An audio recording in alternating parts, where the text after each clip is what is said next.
Guys welcome back to my YouTube channel. So आज हम करेंगे हमारे 9 चैप्टर के जो 5-6 सम बचे हुए हैं 13 से लेके सम नंबर 16 तक।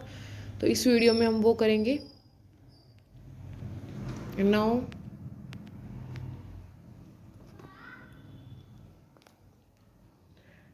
अब हम स्टार्ट कर रहे हैं हमारे सम।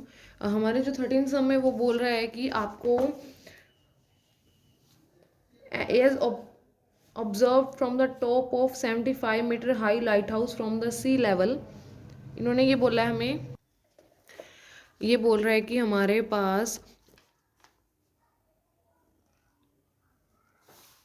एक ओब्रेस्ट फ्रॉम लाइट हाउस है, सी लेवल से 70 मीटर हाई एक लाइट हाउस है हमारा, ठीक है। और उसके टॉप से जो हमारे पास एंगल बन रहे हैं डिप्रेशन का मैंने आपको बताया था कि उसके टॉप से, डिप्रेशन का मतलब नीचे की तरफ, तो नीचे की तरफ ये दो एंगल पॉइंट आउट कर रहा है, ठीक है। दो एंगल पॉइंट आउट कर रहा है, एक एंगल ये बोल रहा है कि 30 का बनेगा और एक बनेगा 45 का, ठीक है। तो if one ship is exactly behind other on the same side of A light house, पहले तो हम एंगल बनाते हैं। इन्होंने बोला है कि एक एंगल बना रहा है 30 का और एक एंगल बना रहा है अब 45 का, ठीक है। पहले 30 का बनाएगा फिर 45 का बनाएगा। उसके बाद ये बोल रहा है कि if one ship is exactly behind the other on the same side of light house find the distance between two ships. हमें डिस्टेंस निकालना है। इन्होंने बोला है कि लाइट हाउस के सेम साइड पे एक और शिप है जो ट्रेवल कर रही है, तो हमें उसका डिस्टेंस निकालना है उन दो शिप्स का। जैसे कि अब ये था और ये था, तो मैंने इनको नेम देती हूँ A B C and D. और इस डिस्टेंस को मैंने नेम दे दिया वाई, और इस डिस्टेंस को मैंने नेम दे दिया एक्स, ठीक है। तो हमें ये दोनों डिस्टेंस निकालने हैं। तो डिस्टेंस निकालने हैं आपने, तो अब क्या करोगे, वही जो हम एंगल का यूज़ करके कौन सा रेशियो उठाना है, साइन कोस टेन। तो आपने ये डिस्टेंस निकालना है। देखो डिस्टेंस का मतलब हमें बेस निकालना है। तो ऑफकोर्स आपको पता है कि अगर आपने बेस निकालना है तो बेस निकालने के लिए आपको 10 का ही यूज़ करना पड़ेगा, क्योंकि हमारे पास परपेंडिकुलर गिवन है और बेस गिवन नहीं है। तो बेस निकालना है तो हम 10 का यूज़ करेंगे। तो चाहे आप पहले ये वाला ट्रायंगल उठा लो, चाहे आप पहले ये वाला ट्रायंगल उठा लो। तो मैंने उठाया इन ट्रायंगल ए बी सी, मैं ये वाला उठा रही हूँ पहले, ए बी सी, जिसमें देखो एंगल 45 दिया हुआ है, पी दिया हुआ है, बेस नहीं, बेस निकालना है हमें। तो हम क्या कर लिखेंगे इसको, 10 45, 10 45 आई मीन 10 क्या होता है, पी बाय बी, ठीक है। 10 45 एज इट इज़। अब पी क्या दिया हुआ है, परपेंडिकुलर ए बी, ये रहा हमारे पास परपेंडिकुलर, और बेस क्या दिया हुआ है, बी सी। अब ए बी की वैल्यू पुट कर दो 75, एंड बी सी हमारे पास क्या दिया हुआ था, बी सी क्या गिवन है हमारे पास, वाई।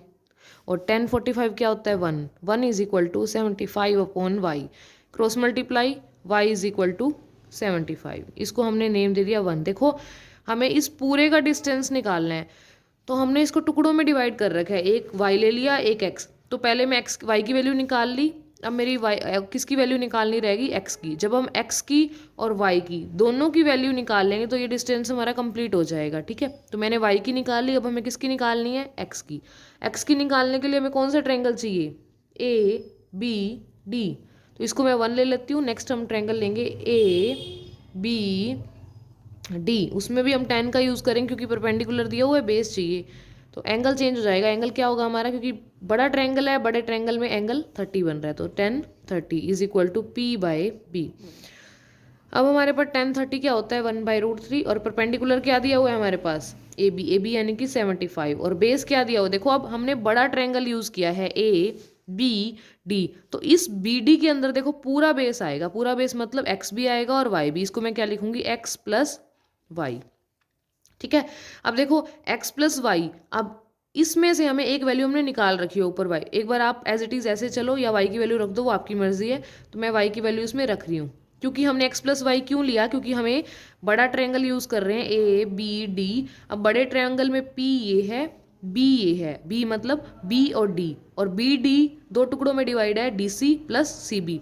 तो जहाँ पे हमारे पास सी बी को हमने वाई लेट किया है और डी सी को एक्स, तो इस पूरे को क्या लिखेंगे, एक्स प्लस वाई, यानी कि D C plus C B, जिसमें से हमारे पास वाई की वैल्यू हमने निकाल दी। तो वाई की वैल्यू अब रख दो एक्स प्लस 75। अब क्रॉस मल्टीप्लाई, मैंने इसको इसके साथ किया तो क्रॉस मल्टीप्लाई, और इसको इसके साथ, तो क्या आ गया 75√3।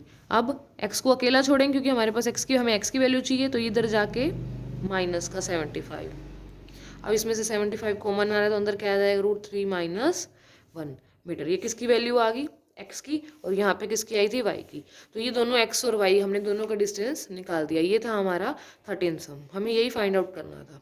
ठीक है, नेक्स्ट सम की बात करें। नेक्स्ट 14 सम क्या बोल रहा है कि एक 1.2 metre tall girl spot a balloon moving with the wind in horizontal line at a height of 88.2 metre from the ground.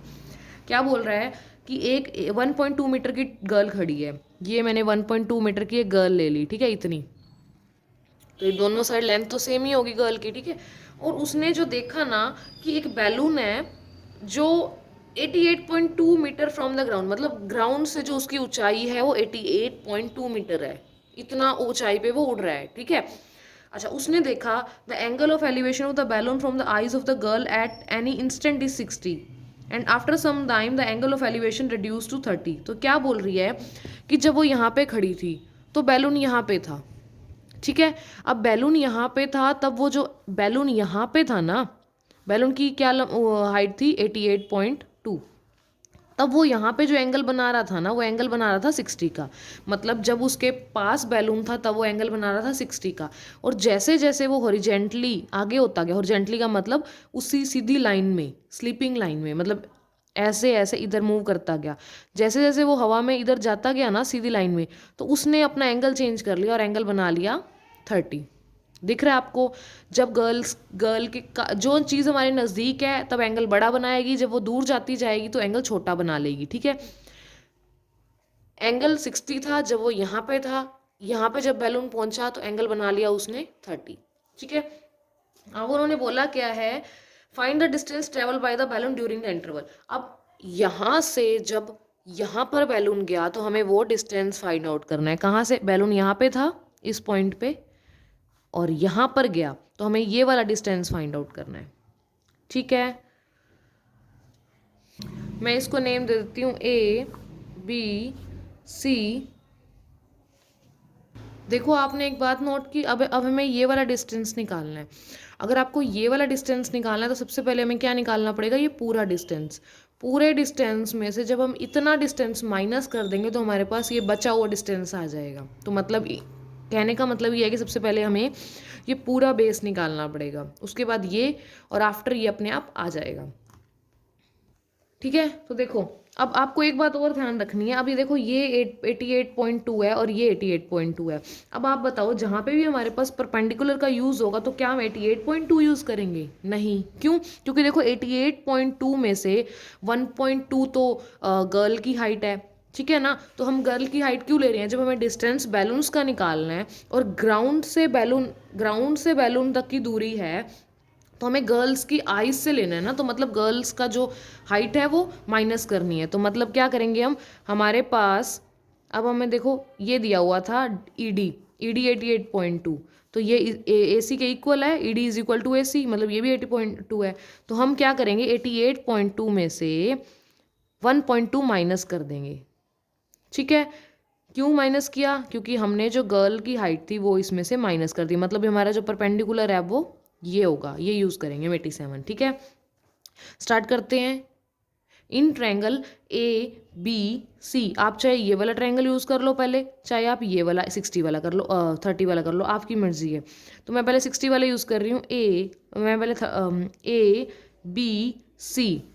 ABC क्या दिया हुआ है 10 60